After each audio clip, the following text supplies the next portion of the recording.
Mga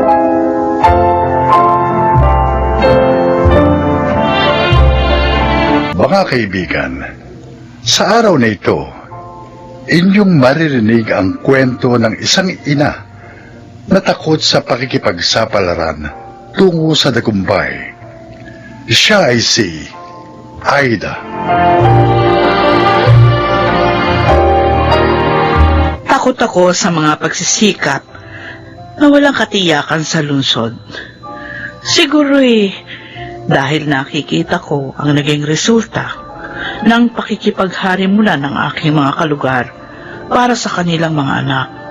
Napawang kabiguan lamang ang mga sinapit at ang katotohanang hindi ako makabitaw sa mga kasaysayan ng nakaraan na hanggang sa ngayon pilit ko pa ring pinaninindigan. Doro, papasok na ako dyan sa loob, ha? Nagluto ako ng sinampalukang manok. Kaya ito, dinalang kita ng isang mangkok. Nagdala na rin ako ng kanin para kako hindi ka na magsaing. Lalapag ko rito sa lamesa mo. Maraming salamat lagi sa pag-aalala sa akin, Felix. Sino pa ba naman ang magtutulungan? Kundi tayo rin. Mabuti pa kumain ka na. Sige, habang mainit pa ito sabaw ng sinampalukan. Ang totoo, kinapatamaran ko na ang buhay. Huwag kong sinasabi yan. May sarili kang lupang sinasaka. May sariling bahay na tinitirahan. Kahit paano, mapalad ka pa rin masasabi. Kung hindi siguro ilagaw sa akin ng kanyang mga pangarap ang anak ko, Felix, para akong ililibing ng buhay, kapalit ng kanyang mga ambisyon.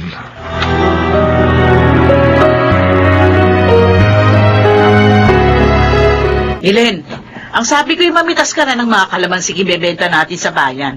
Bakit hindi ka pa kumikilos dyan? Sandali lang po, Nay.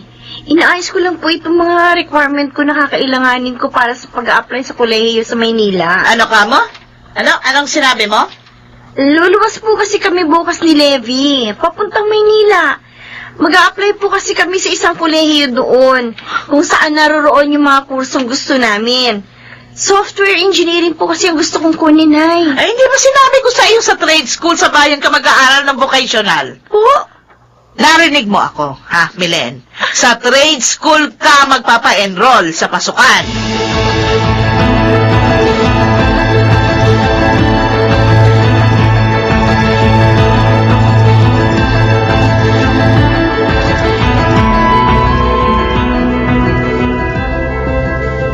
Pero itay, wala po sa trade school yung kursong gusto kong kunin. Puro maikling kurso lang po naroon eh. Maritime course po ang gusto ko. Wala akong itutustos sa kursong gusto mo. Lalo na sa ambisyon mong pag-aaral sa Maynila. Tay, ako na po ang bahala sa sarili ko sa Maynila. Marami po akong mapapasok ang trabaho noon para maging self-supporting ako. Kaya ko pong pangalagaan ang sarili ko. Kaya payagan niyo na po ako. Pagkatapos tutubukan na rin na sungay at buntot sa pagtira mo sa Maynila. Tay, Susumagin mo na rin ako pagdating ng araw dahil matitigas na rin ang iyong mga pangangatuwiran.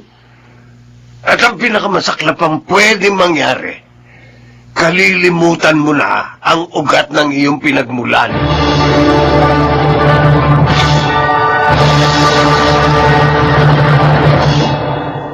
Ang gusto ni Inay, kumuha na lang ako sa trade school ng short course sa pagtatanim at pagpapalago ng mga prutas at gulay. yan din ang ipinipilit sa akin ni Itay. Maikling kurso rin sa agricultural crops production. Ang lagi nilang sinasabi, para rin daw sa magandang kinabukasan natin. Kapag napagyaman natin ang mga lupang minana pa nila sa kanilang magulang. Kung talagang gusto nilang magkaroon tayo ng magandang kinabukasan, bakit hinahadlangan nila ang mga pangarap natin? Bakit ayaw nila tayo makapag-aral ayon sa mga gusto nating makamit sa ating mga buhay? Ako, tuwing dadaan talaga tayo rito, Gloria. Nalulumo ako kapag nakikita ko ang bahay ni Doro.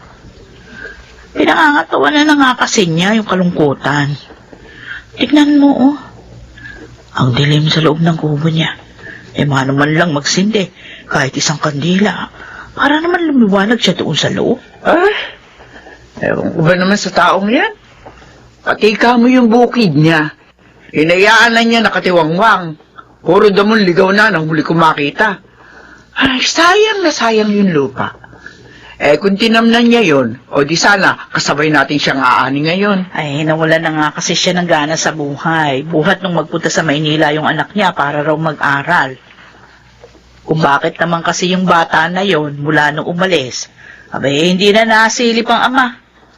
May iniwan ng cellphone number. Hindi naman makontak ni Kuya Felix. Ay, sus, talagang ganun. Palaging nagbabago ang buhay. Gayon din yung mga tao sa paligid. Pero hindi naman yung dahilan para mawalan siya ng pag-asa. Sinasayang niya yung mga panahon niya. Maraming bagay pa po pwedeng niyang gawin, lalo na para sa sarili niya.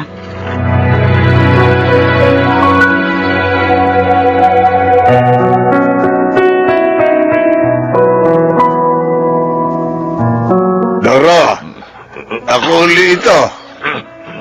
Dinalan uli kita ng pagkain. Tutuloy na ako, ha? Sabi ko na naman sa'yo, huwag mo na akong dalang palang kung ano-anong pagkain. Sinusuka ko lang din kasi ang mga kinakain ko. Ayoko lang kumain dahil palang ayaw nang tanggapin ang sikmula ko. Paano nga nagpapalipas ka ng gutom? Naku, masama na yung ubo mo. Maigi yata, samahan na kita sa health center para makapagpagamot ka ron. Hindi na. Ayoko rin lamang gumaling. At gusto mo ay lumala na itong kalagayan ko. Para mamatay na ako. Gusto ko na talagang mamatay, Felix. Ayan ka na naman eh. Nawawalan ka na naman ng pag-asa. Kaya nga lagi kitang pinupuntahan dito para madama mong hindi ka nag-iisa. Karamay mo ako. Nandito lang ako. Salamat. Pero ramdam ko na ang nangangapos ng hininga ko. May mga oras na hirap na ako. Sana nga isang araw hindi na ako magising.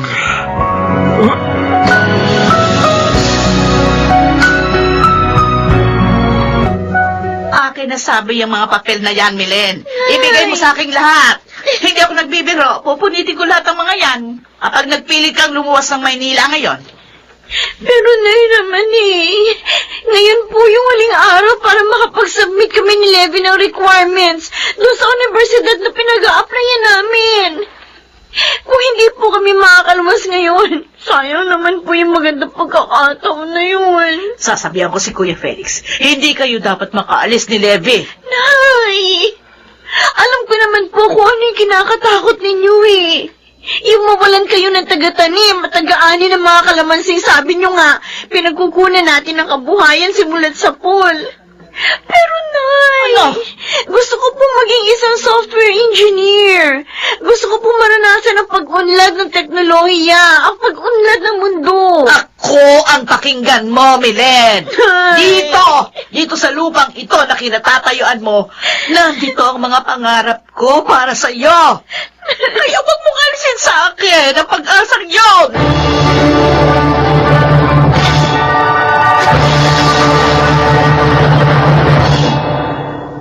Ama mo ko, Levi. Maaaring hindi mo nauunawaan ang mga mararamdaman ko kapag umalis ka.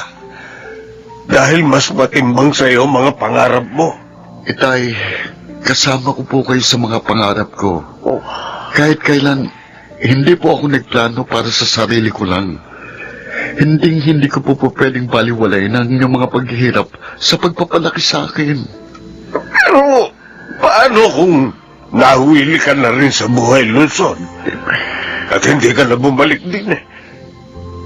Matutulad din ako kay Doro na naiwang nag-iisa sa kanyang kubo. Nagkasakit at namatay na lang sa kanyang higaan. Napakasakit isipin yun, Levy.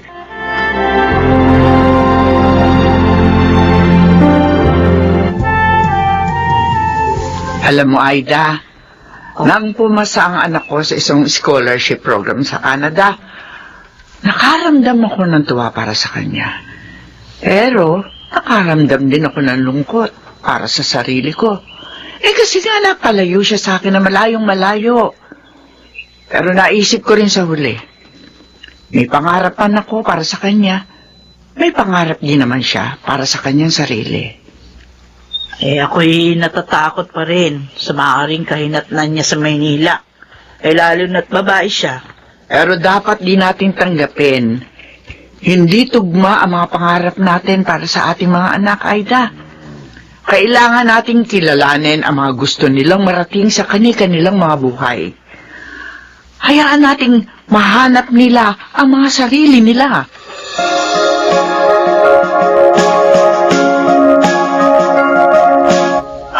Siguro nga, dapat na akong bumitiw sa nakagisnan ko sa aming mga magulang.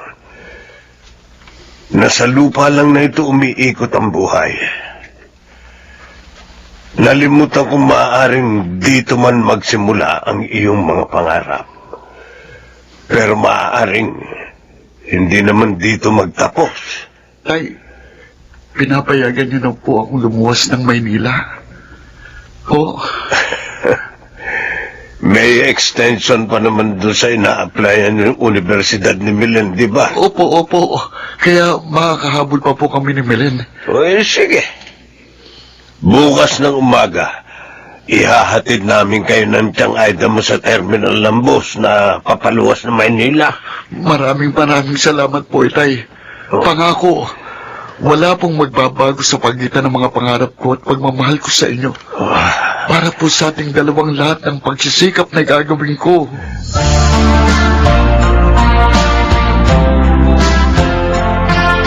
Ang inayo. Hindi na matapos-tapos ang mga luha. Oy, Belen, yung laging biling ko sa iyo, ha? Maging matapang ka sa buhay Maynila. Mabilis ang takbo ng buhay roon. Huwag po kayong mag-alala, Nay. Kaya ko po ang sarili ko. Paano ba ako mapapanatag sa pagkakalayo natin ito? Pangako po. Palagi po akong uuwi dito sa baryo. Ito pa rin mga pangako mong yan, anak. Opo, Nay. Palagi rin kitang hintayin.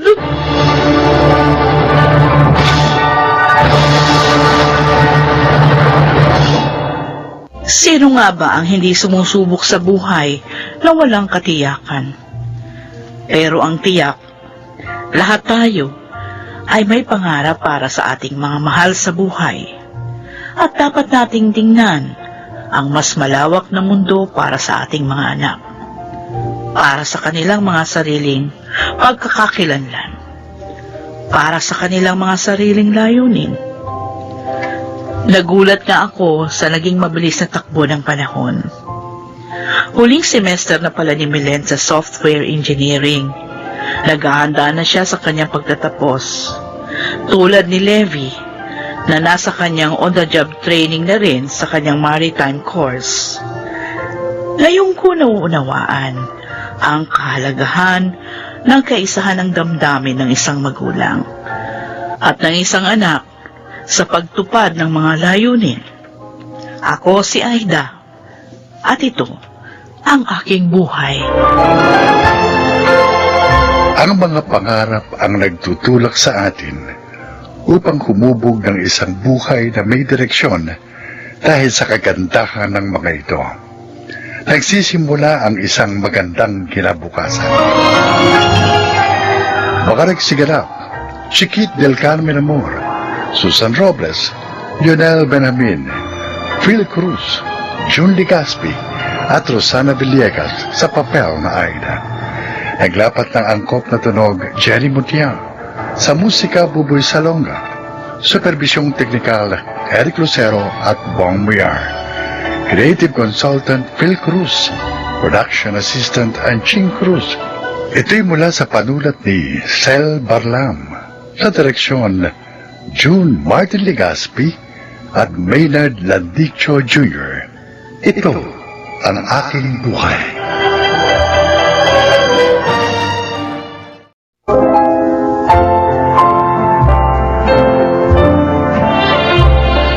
Magandang araw po mga kaibigan. Maririnig natin ang kwento ng isang dalaga at kung paano niya natutuhan na higit na mas mahalaga ang kagandahang loob kaysa sa pisikal na kanyuan ng isang tao. Siya ay si Anika. Anika ang pangalan ko.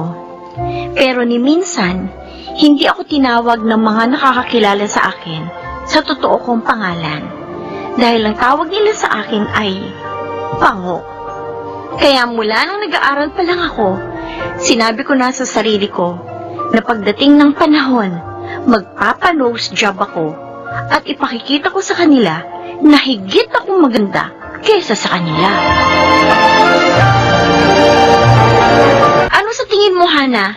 Maganda pa itong bago kong glasses? Hoy, mahal to ah.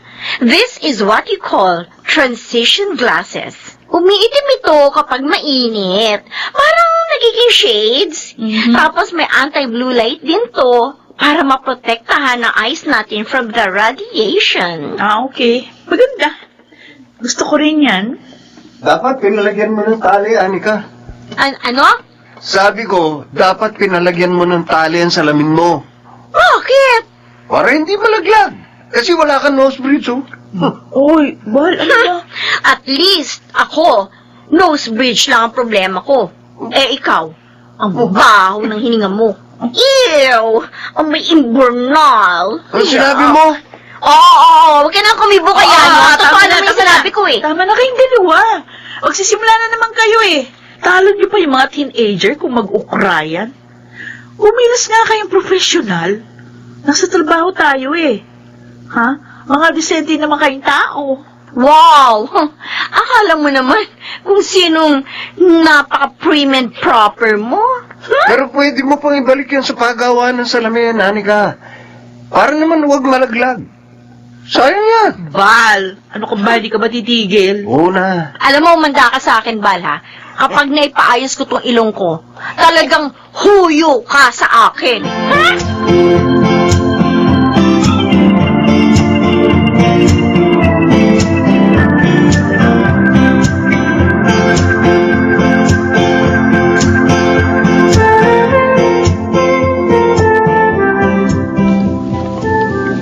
Yan!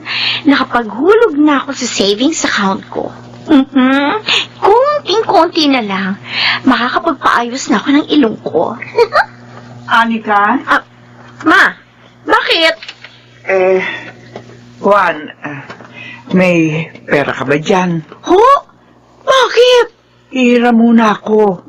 Yun naman ay kung may pera ka lang. Bakit nga po? Pambili ng gamot ang kuya mo. Minsan kasi, sumasakit pa rin yung binti niya pagkatapos siyang operahan. Bakit? Yung asawa niya? Alam mo naman, marami pang ibang pinagkakagastusan ng mag-asawa. Yung 3 nilang anak, nag-aaral na. Kaya to the rescue ka na naman. Ay, naku. Tulungan na muna natin sila. Kasi na maaksidente sa motor ang kuya mo. Napakarami nilang ginastos sa ospital. Kaya hanggang ngayon, hindi pa sila nakakabangon. Bakit? Kasalanan ba natin nagkaganyan si kuya? Siyang hindi nag-iingat eh. Kung magpatakbo kasi ng sasakyan palaging harurot. Anika, hindi naman ginusto ng kuya mo ang nangyaring aksidenteng yun. Wala akong pera, ma. Ay, Manghiram na lang kayo sa iba. siya. Sige. Tutulong ako sa iba, tapos sarili ko. Hindi ko matulungan. Ako, bago kayo. Sarili ko muna.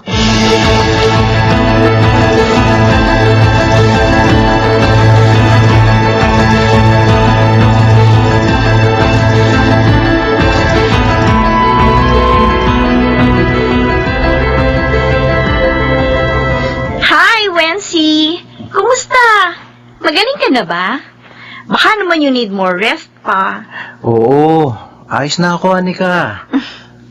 Na-miss ka namin dito sa office. Gusto mo sabay na tayo mag-lunch mamaya? Ayos lang naman.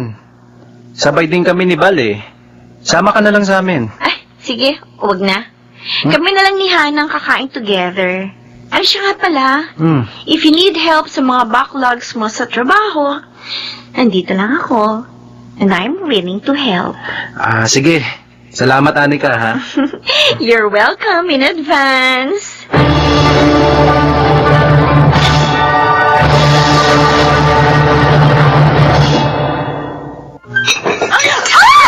Sorry ho. Walang yaka waitress ka. Hindi ka ba marunong mag-ingat, ha? May trabaho pa ako from 1 to 5 p.m. Anong gusto mo mangyari? Pumasok ako sa opisina na ganito ay tsura? Tingnan mo! Yung kulay puti kong blouse, kulay brown na dahil sa kape! Hindi lang ako nagpipigil, baka kanina pa kita nasabunutan eh! Anika, tama na yan. Hindi naman kasi niya sinasadya. Ang sabihin mo tatanga-tanga yan! Waitress ka na nga lang, hindi mo pa magawa ng maayos sa trabaho mo? Tama na. Halika na. Oh, ano nangyari? UNC, Nandito rin pala kayo? Anika, Ay, naku, nakakainis! natapunan ka ng kape? Oo! Paano tatanga-tanga kasi yung waitress na yan? Uy, konti lang naman Matutuyo rin yan, mamaya. Buti nga, kape lang eh. Hindi sabaw ng malansa. Masyado mo naman pinalalaki yung problema, Anika. Pwede ba tumigil ka? Hindi ka kasali sa usapan, ha? Tabi nga dyan! Ay, nako. Alam mo kung anong pangit kay Anika? Ha? Hindi naman talaga ilong niya eh. Kundi ang ugali niya.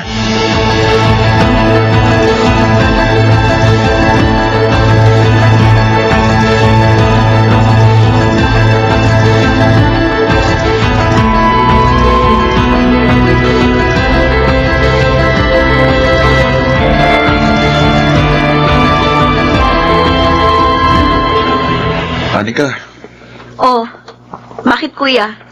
Kung manghiram ka ng pera, wala akong ipapahiram sa'yo, ah. hindi. May pakikiusap sana ako sa iyo eh.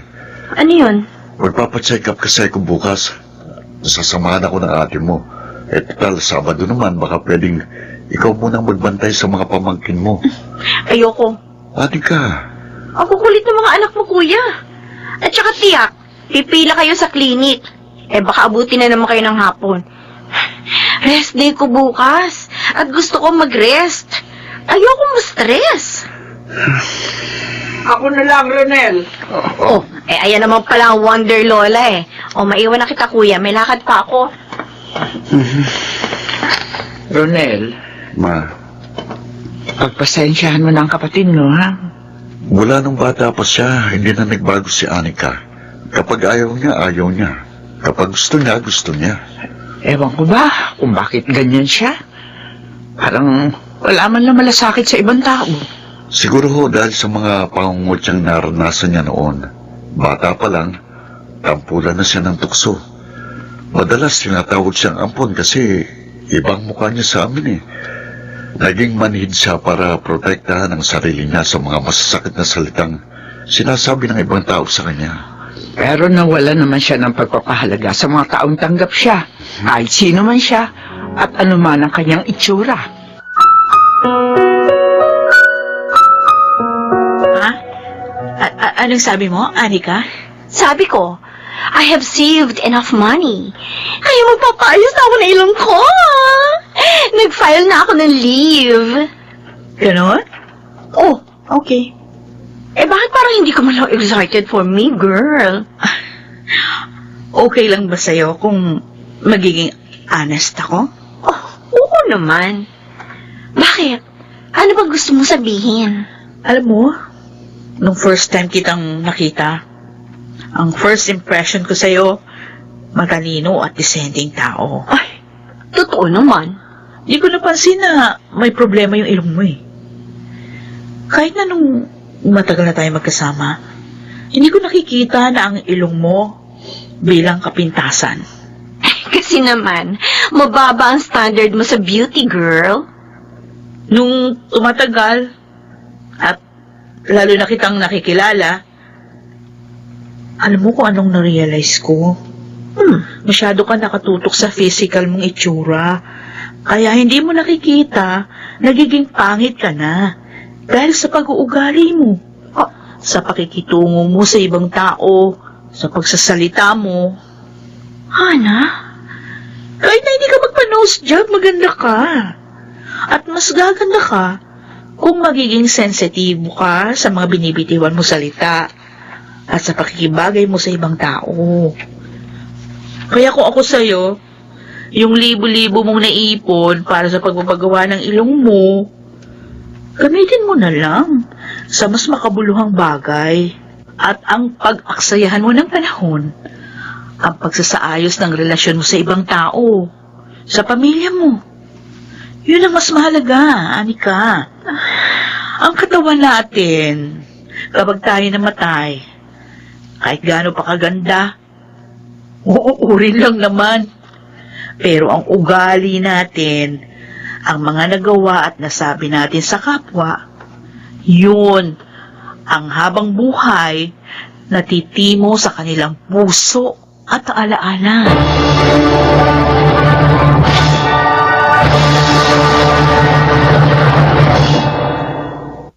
Oh, Anika. Kanina ka pa dyan nakatulala. Malamig na ang pagkain mo, hoy. Nilalangaw na yung kape mo. Ma, Bakit? pangit ba ako? Ano? Sabi ng mga kaklase ko noon, ang pangit-pangit ko raw. Kaya wala ako ibang pangarap noon, kundi ang maging maganda. Walang ina magsasabing pangit ang kanyang anak. Para sa amin, ang lahat ng sanggol na aming iniluwal ay maganda. Dahil biyaya sila ng Panginoon. Pangit ba ang ugali ko, Ma? Anika, Kung ang ugali ko ang pagbabasehan, magiging proud ba kayo sa akin? Hindi nyo na kailangan sumagot. Buntong hininga mo pa lang, alam ko na ang ibig niyong sabihin. anak, ito lang ang tatandaan mo. Mahal at tanggap ka namin ng mga kapatid mo. Lalo na ng Kuya Ronel mo. Mahalaga ka sa amin, Anika.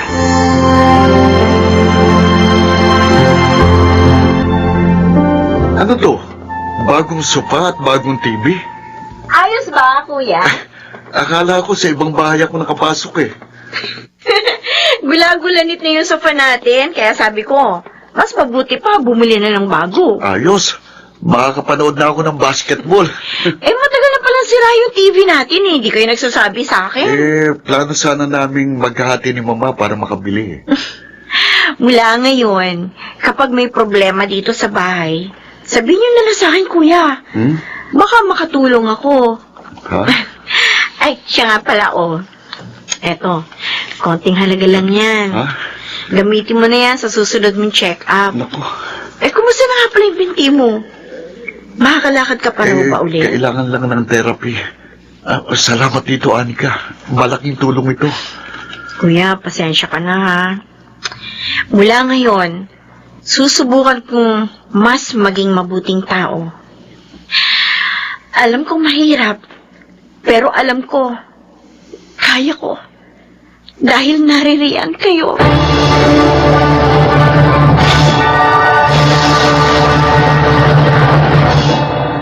Hindi bigla ang pagbabago ang nangyari. Dahan-dahan, paunti-unti.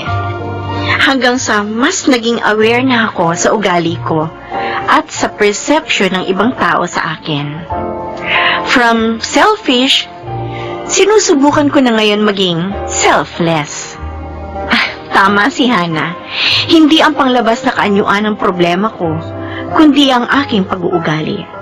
Ang itsura natin, maaaring maremedyohan, pero kapag hinayaan natin maging masama tayong tao, mahirap nang magbago, unless sisikapin mo talagang magbago.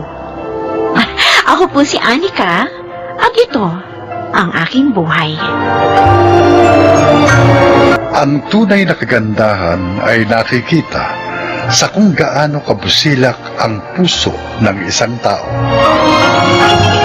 Pakarigsiganap, Susan Robles, Rosana Villegas, James Quaton, Phil Cruz, Jonel Benamin, at Chiquit del Carmen Amor sa papel na Anika.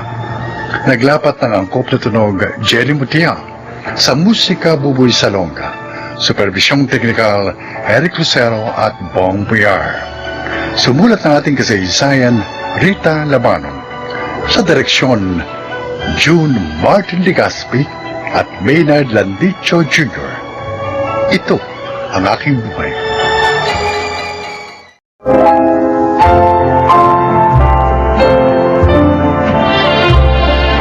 Magandang araw po mga kaibigan. Maririnig natin ang kasaysayan ng isang mabuting empleyado at kaibigan. Siya ay si Monique. 10 years na ako nagtatrabaho sa kumpanya ni na Ma'am Olga. Nagtagal ako doon dahil maayos naman ang pamamalakad ng kanyang daddy. Pero mailap si Ma'am Olga. Ganun pa man, sinikap kong maging mabuting empleyado at kaibigan sa kanya dahil ako ang kanyang assistant. Ma'am Olga, eto na po yung report ng ating finance department. Okay, Monique. Ilagay na lamang dito sa table ko. Yes, ma'am. Ma'am? Are you sick? Hindi. Wala akong sakit. Kanina ko pa po napapansin, matamlay kayo. At nakapikit. Oo nga pala. Pinikit ko nga pala ang mga mata ko. Ang sakit kasi ng ulo ko eh. Hindi ako nakatulog. Napuyat ako kagabi. Gusto niyo ikuha ko kayo ng gamot sa sakit ng ulo para makainom kayo. Para maging okay yung pakiramdam niyo at makapagtrabaho po. Salamat, Monique. Sige na, please. Para magbago na mood ko. Ikukuha ko rin kayo ng sandwich para may laman po yung tiyan niyo bago kayo uminom ng gamot. Salamat uli. Oh, you're so thoughtful. Kayo rin naman, ma'am. Naaalala niyo kami. Maayos pa rin yung pamamalakad niyo sa company. Kahit hindi na active yung daddy niyo dito. Pero ma'am, mag-relax din po kayo paminsan-minsan. Bawasan niyo po yung sobrang sipag.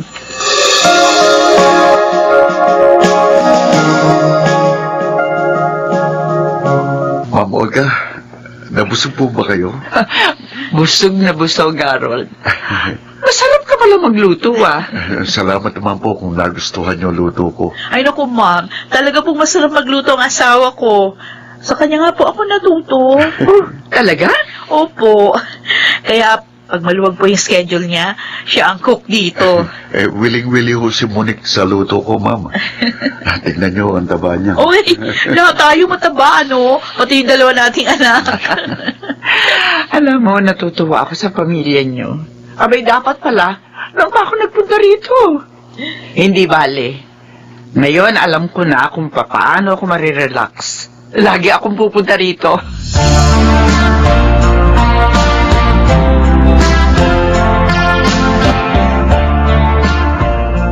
Sabi mo, Monique, mailap at hindi pala kwentong boss mo. Pero kanina, kwento siya ng kwento. Oo nga, natuwa nga ako kasi tingin ko, naging okay yung pakiramdam niya pag alis niya rito. Ang alam lang kasi namin sa kanya, alam mo, dalawa yung anak nila ni Sir Bernie. Yung panganay, last year lang umalis para mag-work abroad. Yung bunso na lang yung kasama nila. Yun lang yung alam namin. At kanina mo lang pala nalaman na hindi sila okay ng asawa niya. Oo. Matagal na pala siyang nagtitiis sa masamang ugali at pananakit ni Sir Bernie. At kaya pala nakita kong nakapikit siya kanina. Dahil hindi siya nakatulog. Dahil doon sa pag-aaway nila ng asawa niya.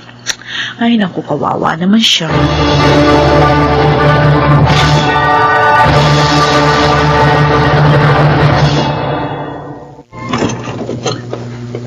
Bernie. Narito ka na pala. May lang natapos yung... Walang hiya ka? nanununtok! Wala naman akong ginawang masama! Sinungaling! Bakit ngayon ka nang dumating, ha? Nakapagkita ka sa lalaki mo? Ha? Sumagot ka! Mali ang iniisip mo!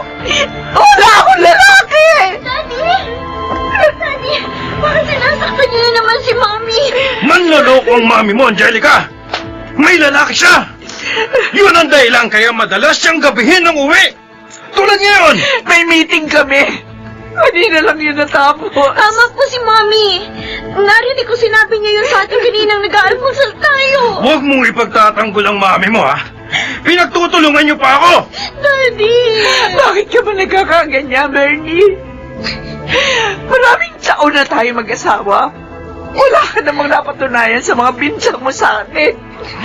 At huwag mong hintayin may makita ako, ha?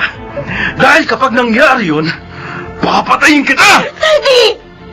Huwag naman po kayong ganyan. Malaking kasalanan po ang iniisip ninyo. Pati ikaw, Angelica! Papatayin ko! Dahil sa pagtatanggol mo sa babaeng to!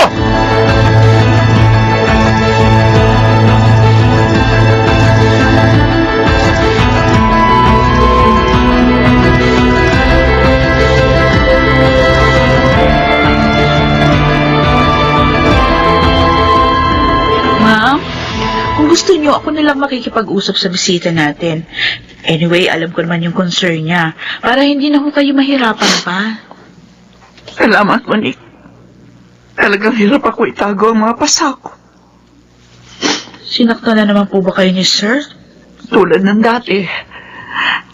Dahil sa hinala niya, ginabi na kasi ako ng uwi dahil sa meeting natin. Nagbanta pa nga siya, napapatayin ako. Oh, Pati yung anak namin. Dahil pinagtatanggol ako ni Angelica. my God. Ma'am, huwag ko kayo magagalit, ha? Pero, nasa tama kayang pag-iisip pa yung asawa niyo? Matagal ko na rin tanongin niya sa sarili ko. Kaya nga minsan, hinimo ko siyang patingin sa doktor.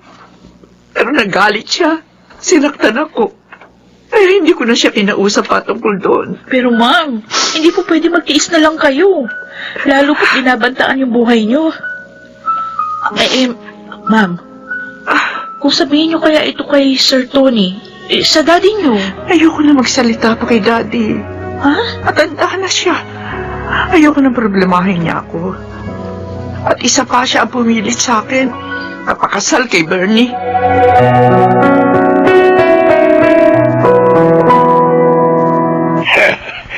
I'm so happy you came to visit me, Apo. I really want to see you, Lolo. I want to talk to you. Uy, it seems na may mabigat na problema ka. Is it about your boyfriend? No, Lolo. Wala naman po akong boyfriend eh. Well, anong gustong-gusto mo sabihin sa akin? This is about Daddy. Lolo, matagal na po kami may problema sa kanya. Ano? Siya po ang dahilan kaya ginusto ni Kuya na magtrabaho abroad. Para makalaya sa pananakit niya. Kapag pinagtatanggol si Mami sa pananakit niya. Sinasaktan ni Bernie ang anak ko? Bakit? Anong dahilan?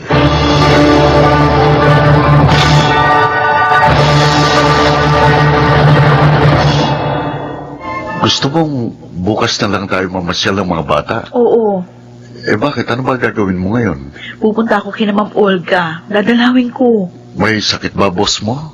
Hindi ko alam. Pero kasi hindi siya pumasok kahapon. At hindi rin niya sinasagot yung mga tawag at text ko. Bakit ganun? Kaya nga nag-aalala ako. Hindi ko rin siya nakikitang naka-online. Okay, sige. Bukas na lang tayo mamasyal. Mag-iingat ka sa pag-alis mo, ha?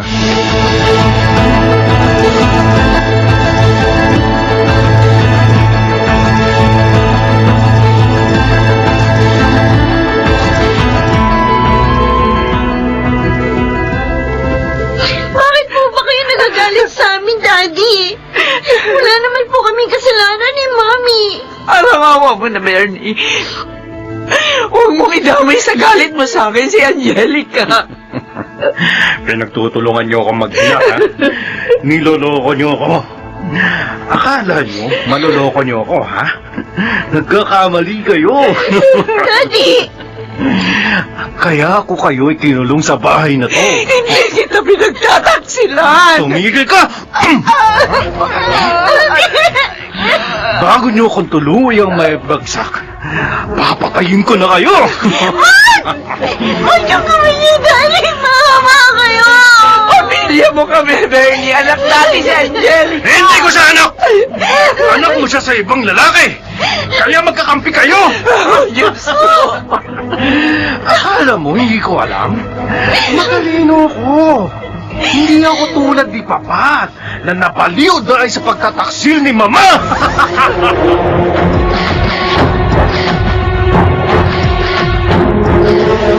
Nandito na ako na Ma'am Olga. Uy, bakit kaya bukas ang gate nila? Aba, mahirap yan. Wala silang kaalam-alam, may nakapasok na pala sa kanilang bakuran. Tulad ko. Narito na ako sa mismong pintuan nila. Lumuhod ka, Olga. O Diyos ko, Luhod! ano yan? Pinaluluti sa furnace si Ma'am Olga. Huwag ka sa akin, Benny! Huwag mo akong patayin! Papatayin niya si Ma'am? Magmakaawa ka. Hindi maaari ito. Tatawag ako ng pulis.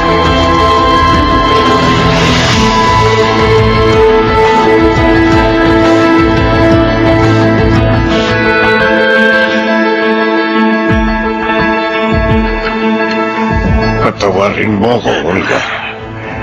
Kung hindi kita pinilit na ipakasal kay Bernie, hindi mo sasapitin ito. Daddy, habang panahon ako nagtiis sa pananakit niya. Ayaw niya magpagamot. Kahit gusto ko na siya dalhin sa doktor. Ngayon sa mental na ang diretsyo niya, tutulungan kitang makabangon, anak. Kayo ng apo ko. At malimot ang mapait na pangyayaring ito.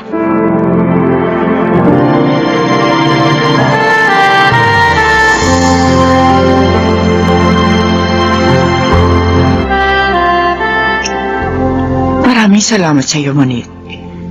Dinalaw mo ko noong araw na yon. Nailigtas mo ang buhay namin ng aking anak. Mabuti rin po, Ma'am Olga. At naging mabilis ang pagresponde ng mga pulis. Ano pong sabi ni Sir Tony? Magbabakasyon muna kami sa ibang bansa upang makalimot. Salamat uli sa iyo, ha? Hindi ka lang mabuting empleyado. Mabuting kaibigan ka rin.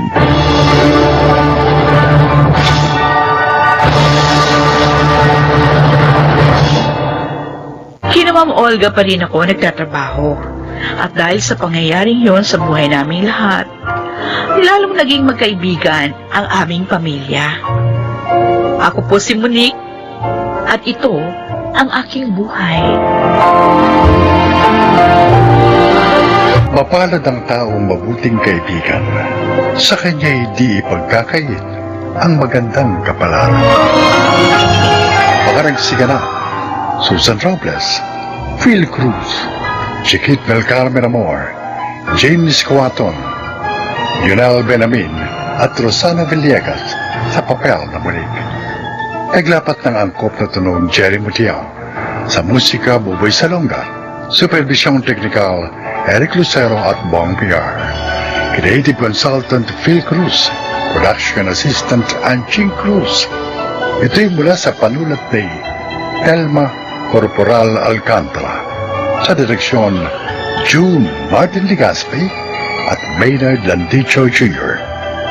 Ito ang aking buhay.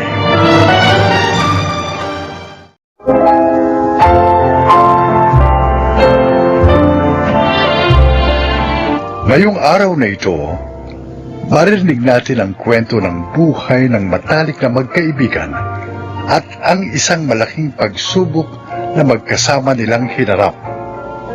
Siya ay si Rona. Wala akong kapatid at wala ring tatay. Single mother ang mama ko. Buti na lang, nung kindergarten pa lang ako, nakilala ko na ang best friend / sister from another mother, si Rhoda. Para sa akin, basta't kasama ko siya, hindi ako mangangamba kahit ano pa ang harapin kong mga pagsubok sa buhay. Ito, Besh. Mas mura yata tong package na to. Oo nga. Sige, yun na lang. Okay. Magko-coordinate na tayo dito sa travel agency na ito. Oh my gosh! I am so excited! First trip natin to outside the Philippines. Paris! Here we come! Grabe! Super excited ako! Oy, kailangan mag-prepare na tayo ng mga dadali natin, ha? Ayoko ng maraming dala. Ay, ako rin! Ayoko din. Ilan na ba yung napuntahan nating lugar? Ay, basta.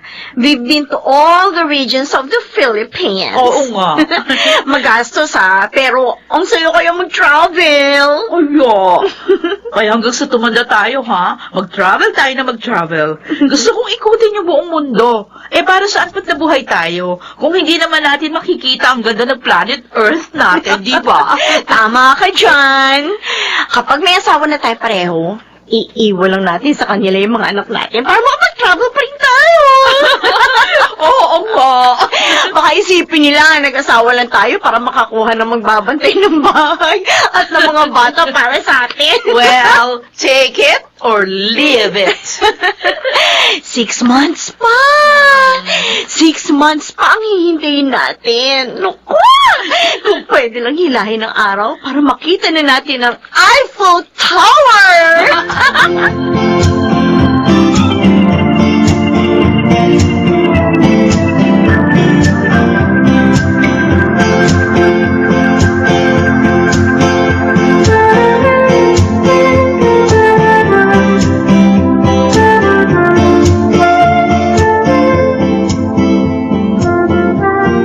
Birthday ko bukas.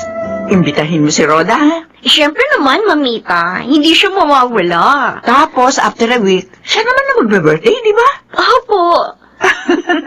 Alam mo, napakapalad mo. Dahil nakilala mo si Rhoda 25 years ago. Kung hindi, baka napakalungkot ng buhay ko ngayon. Nagkaroon ka ng papa at mga kapatid dahil sa kanya.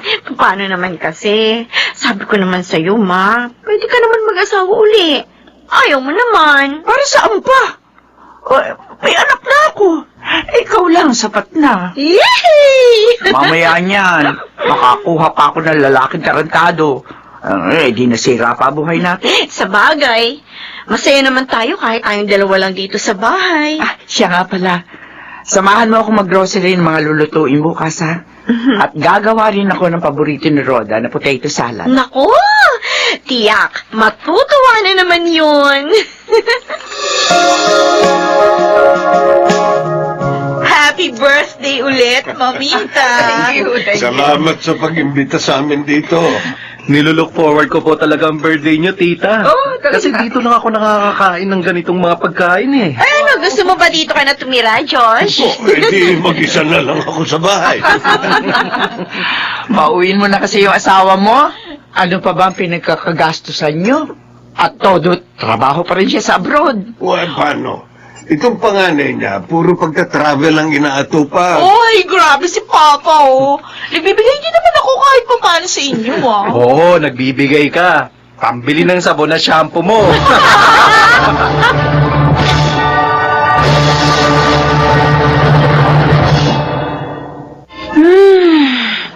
Dito na muna ako matutulog sa inyo, ah. Uy, walang kasama si Mamita. Wala siya sa bahay, andun sa isa kong tita. Okay, ganun ba? O, teka, bakit parang pagod na pagod ka ngayong araw?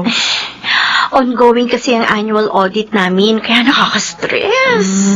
Gusto mo manood tayo ng movie? Ay, ayoko. Gusto ko nang matulog. Ay, ano ba yan? Ang boring naman. Buti ko nga, wala ka yatang ginawa maghapon eh. Meron naman. Type lang ng reports. Buti pa, sa inyo na lang ako magtrabaho. Sige, gusto mo kahira sa hardware? Bakit hindi? Baka mamaya wala pa isang araw magreklamo ka na. Kasi malikabok, mainit, iba-iba yung amoy na naaamoy mo. Ay, huwag na lang pala. Yun. Rhoda, siguro dapat kambal tayo, no? Kahit ang mga pangalan natin, hawig eh. Malamang, Ano nga kaya, no, kung kambal tayo? sa tingin mo, may magbabago? Mula mga bata, magkasama na tayo. Roda, Hmm, what if maikli lang palang buhay ko? ano? Hindi, halimbawa lang naman. Paano kung hindi pala ako tatanda? O, paano ka? Ay nako, ayoko nga isipin yan. Mamimiss mo siguro ako ng bonggang-bongga. Tumigil ka nga. Ikaw, puro nonsense siyang iniisip mo. Sorry na. O sige na, yung Paris trip na lang ang pag-usapan natin. 5 months na lang!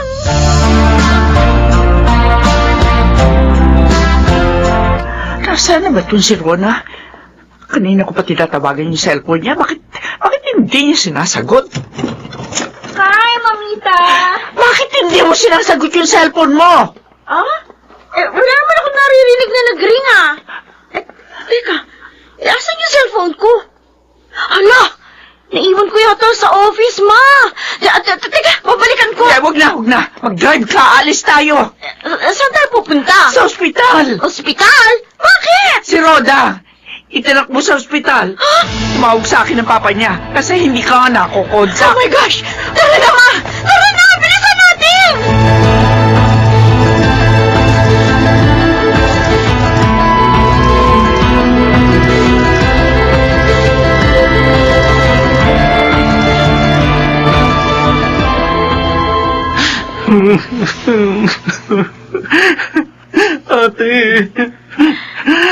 Ate ko.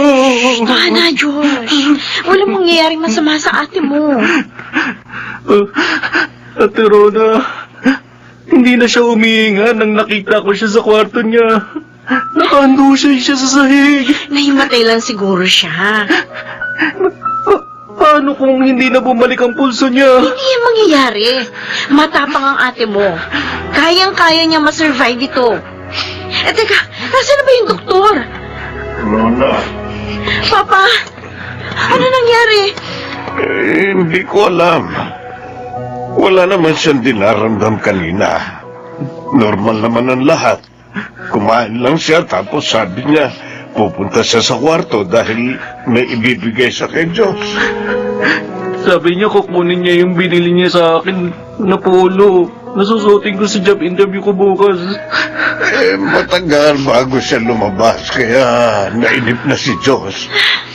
Ano kaya nangyari kay Rhoda? Ang mama mo, pinaupo ko muna doon sa labas para may hangin. Namumutla na rin. Walang mangyayaring masama kay Rhoda. Walang mangyayaring masama sa kanya.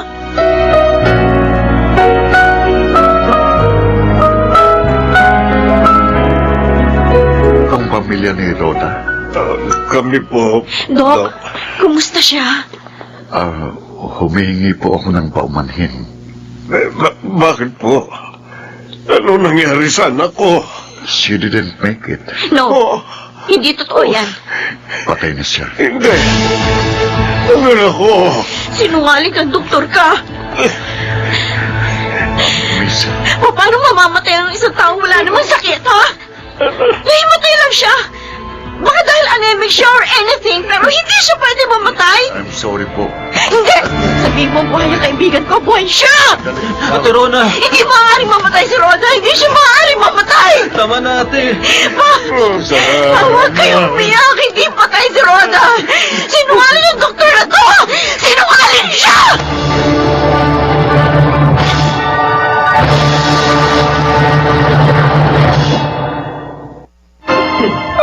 Rhoda, anak. Bakit naman biglaan ang pagkawala mo? Kung alam ko lang.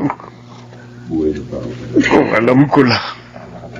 Sana pinauwi ko na talaga ang mama niya. Sana nagkasama pa sila. Napakabata pa niya para mawala sa mundong ito. Hindi ko alam kung makakaya ko ito.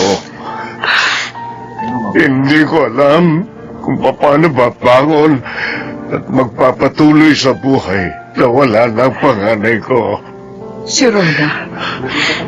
Hanggang ngayon ayaw niyang tanggapin na wala na si Rhoda. Kahit si Diyos, walang sino man sa atin ang nakapaghanda sa pigating ito. O Rhoda, anak, bakit ikaw pa? Bakit ikaw pa?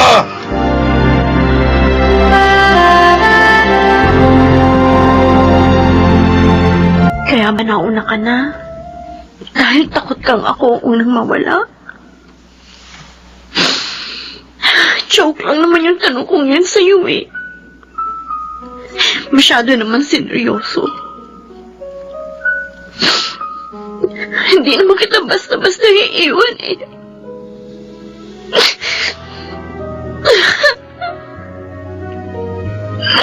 Rhoda, bakit naman ganito? Alam mo namang, ikaw na ang itinuturing kong kapatid mula pa noon. Bakit kailangan mong iwan sa ganitong paraan? Ngayon, sabihin mo sa akin, paano?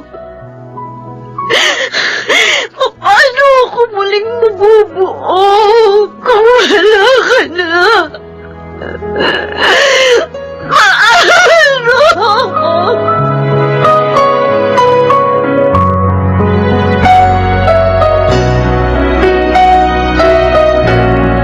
Bukas na ang flight mo papuntang Paris, Rona. Tutuloy ka ba? Kailangan, Ma. Masayang-masaya na sana kayo ngayon ni Rhoda. Naririto pa siya. Kailangan kong tumuloy. Para pag uwi ko, maaari kong ikwento sa kanyang nakita ko sa lugar na dapat sabay namin pupuntahan. Anak, Napakahirap, Ma. Pero kailangan ko nang tanggapin. Mahabang buhay na siyang wala. Mga alaala na lang niya ang naiwan sa akin. Dahil kapag hindi ko tinanggap, para ko na rin binaliwala ang masasayang araw at panahong nakasama natin siya. Kaya kahit napakahirap, susubukin kong tanggapin ang kanyang biglaang pagkawala.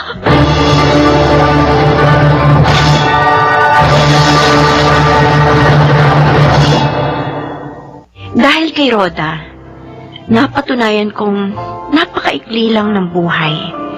Kaya nararapat lamang na huwag natin sayangin ang bawat araw na ibinibigay sa atin.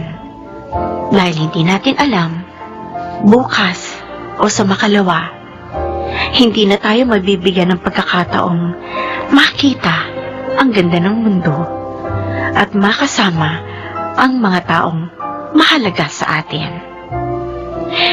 Ako po si Rona at ito ang aking buhay. Life is short and time is cold. Mga kasaibihang gasgas na, ngunit sana mapagtanto nating hindi lamang ito basta kasabihan, kundi paalala sa atin na maging wise tayo sa paggamit ng bawat oras at araw na ibinibigay sa atin ng may kapal.